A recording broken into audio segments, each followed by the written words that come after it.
채널에 오신 것을 환영합니다.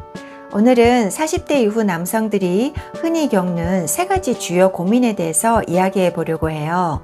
바로 탈모, 전립선 비대증, 그리고 스트레스와 피로감입니다.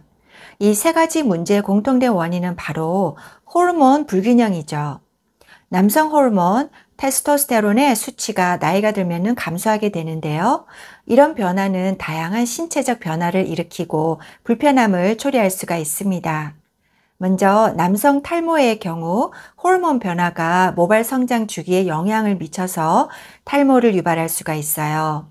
특히 테스토스테론이 다이하이드로테스토스테론, DHT로 전환이 되면서 모발 성장에 부정적인 영향을 미치는 거죠. DHT가 모낭을 축소시키고 이것이 결국 탈모로 이어질 수가 있어요. 이 문제를 해결하기 위해서는 DHT의 생성을 억제하는 것이 주요 키포인트입니다. 두 번째로 전립선 비대증 역시 DHT가 주범입니다. 나이가 들면서 테스토스테론 수치는 감소하지만 전립선 내에서는 여전히 테스토스테론에서 전환된 DHT가 계속 축적이 되고 있습니다. DHT는 더욱 강력한 엔드로겐 호르몬으로서 전립선 세포 성장을 촉진하여 전립선 비대증을 유발하고 배뇨 문제 등 다양한 불편을 초래할 수가 있어요. 전립선 건강을 유지하기 위해서는 탈모의 경우와 마찬가지로 DHT의 영향을 줄여야 한다. 이것을 기억하시기 바랍니다. 마지막으로 스트레스와 피로감 역시 테스토스테론 수치 감소와 밀접한 관련이 있어요. 테스토스테론은 기분 조절과 에너지 수준 유지에 중요한 역할을 하기 때문입니다. 이 호르몬의 수치가 감소되면 스트레스와 무기력 등 정신과 신체 건강에 큰 영향을 미치게 됩니다. 스트레스를 줄이고 피로를 해소하기 위해서는 테스토스테론 수치를 잘 유지하고 스트레스 호르몬인 이 코르티솔 수치를 관리해 주는 것이 중요해요. 여기서 테스토스테론을 보충해주면 되지 않겠느냐 이렇게 반문할 수가 있겠는데요. 테스토스테론 치료는 부작용을 주의해야 합니다. 심장병, 뇌졸중 등의 심혈관 질환 위험을 증가시킬 수가 있고요. 전립선 비대증이나 전립선 암의 위험을 높일 수가 있어서 호르몬 치료를 원하시면 담당 의사와 개별 상담을 꼭 하시기 바랍니다. 오늘 영상에서는 탈모 방지, 전립선 건강 유지, 그리고 스트레스와 피로감을 줄이는 데 있어서 도움이 될 수 있는 세 가지 영양소를 소개해 드리겠습니다. 수오팔메토가 전립선 비대증에 실질적인 도움이 되지 않을 수 있다는 내용의 그런 연구가 발표되었어요. 이후로 이 수오팔메토를 대체하는 전립선 영양제로 새로 주목을 받게 된 물질이 있습니다. 바로 베타사이토스테롤입니다. 잘 알려진 효능으로서 첫 번째가 콜레스테롤 수치 감소예요. 콜레스테롤은 가장 잘 알려진 스테롤 종류로서 이 동물의 세포막을 구성하는 요소인데요. 여기에 반해서 베타사이토스테롤은 식물 세포에서 발견이 되는 식물성 스테롤 혹은 파이토스테롤입니다. 재미있는 것은 콜레스테롤과 구조가 비슷하기 때문에 베타시토스테롤은 장내에서 콜레스테롤 흡수를 경쟁적으로 억제합니다. 즉 콜레스테롤 대신 자기가 장세포에 흡수가 되어서 특히 저밀도 지단백 LDL 수치를 감소시키는 효과가 있어요.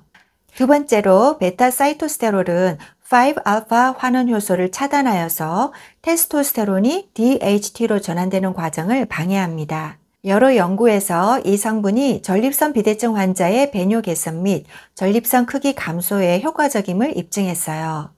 이뿐 아니라 베타시토스테롤은 항염 작용이 있어요. 그래서 전립선 염증을 줄여주니까 전립선 비대증 완화에 또 다른 긍정적 영향을 미칩니다. 26주 동안 519명의 남성을 대상으로 위약대조 이중 맹검 실험을 했는데요. 베타시토스테롤을 섭취한 참가자들에게서 요로 증상과 소변 흐름이 개선이 되었던 결과를 보여주었습니다. 그리고 탈모 방지 효능도 보고되어 있어요. 베타시토스테롤이 DHT 수치를 낮추어서 탈모 예방에도 도움을 줄 수가 있고 특히 이 경우 남성형 탈모, 다른 말로 안드로겐성 탈모에 효과적일 수 있습니다. 두 번째는 탈모 완화를 돕는 중요한 영양소, 비오틴입니다. 비오틴은 필수 수용성 비타민 B7으로서 주로 케라틴의 생산을 촉진하여서 모발, 피부, 손톱 건강에 중요하죠. 케라틴의 합성을 도와서 모발의 두께와 강도를 개선함으로써 모발의 성장을 돕고 탈모를 방지할 수가 있습니다. 케라틴 생성을 위해서 보통 다음과 같은 작용을 하는데요. 첫째가 효소를 활성화시킵니다. 비오틴은 케라틴의 주요 구성 요소인 시스틴 합성을 돕는 효소를 활성화시켜줍니다. 두 번째, 유전자 기능을 돕습니다. RNA 및 DNA의 정상적인 합성과 기능을 지원하여서 케라틴 단백질의 생산을 촉진하고 모발과 손톱을 강화합니다. 비오틴 하면 케라틴 하고 떠올리세요. 비오틴은 고용량을 섭취해도 안전한 것으로 간주가 됩니다. 모발 성장을 위해서 섭취할 경우 보통은 하루 2000에서 5000 마이크로그램까지 권장이 되고 있어요. 일부 임상실험에서는 하루 최대 1만 마이크로그램까지 사용이 된 적이 있습니다. 하지만 특정 질환을 치료받고 있을 경우 하루 5000 마이크로그램 그 이상을 섭취하는 것은 담당 의사와 상의하시는 것이 좋습니다. 비오틴의 부작용은 매우 드물지만 고용량을 섭취할 때 인슐린 방출에 영향을 줄 수가 있어요. 당뇨가 있을 경우 고용량 비오틴은 주의가 필요하다고 봅니다.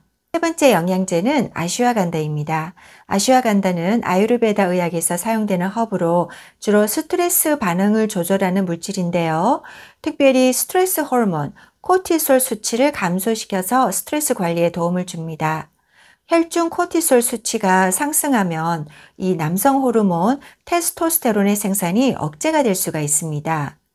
아슈와간다는 코티솔 수치를 낮추어서 이런 부정적 영향을 줄이고 또 테스토스테론 수치를 안정화하거나 심지어 증가시켜서 남성의 성 건강과 호르몬 수치 안정에 기여합니다. 아슈와간다가 테스토스테론 수치에 미치는 효과는 다수의 연구에서 입증이 되었는데요. 한 연구에서는 아슈와간다가 남성의 테스토스테론 수치를 유의미하게 증가시키고 스트레스, 불안감을 감소시켰음을 보여줍니다. 좀 더 구체적으로 살펴보자면 이 실험에서 아슈와간다가 테스토스테론 수치를 증가시킨 결과 정자수와 운동성을 개선하는 등 긍정적인 영향을 보여주었습니다. 남성 불임에 효과가 기대가 되는 거죠. 덤으로 아슈와간다는 이 같은 스트레스 완화 작용을 통해서 스트레스성 탈모를 예방할 수가 있습니다. 지금까지 소개해드린 이 세 가지 성분을 따로 각각 구입하여서 두셔도 되지만 세 가지 유효 성분이 모두 함께 배합되어서 한 번에 섭취할 수 있는 제품으로 로킷 아메리카의 맨즈핏이 있습니다. 이 제품을 보면서 주목한 것은 비오틴 함량인데요. 한 알에 5000 마이크로그램이나 들어있어요.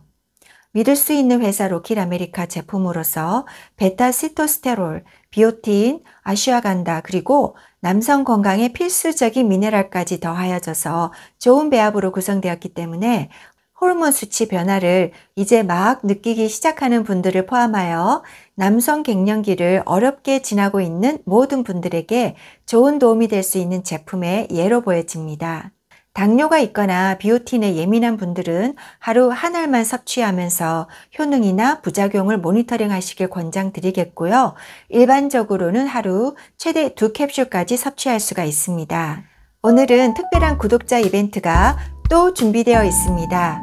이 영상을 시청하신 후 전립선 건강이나 탈모에 대한 고민 혹은 그런 개인적 경험담을 댓글로 나눠주시는 분들 가운데 20명을 추첨하여서 오늘 소개해드린 맨즈핏 영양제를 선물로 보내드리겠습니다. 많이들 참여해주세요. 그럼 저는 다음에 또 뵙겠습니다. 시청해주셔서 감사합니다, 여러분. 안녕히 계세요.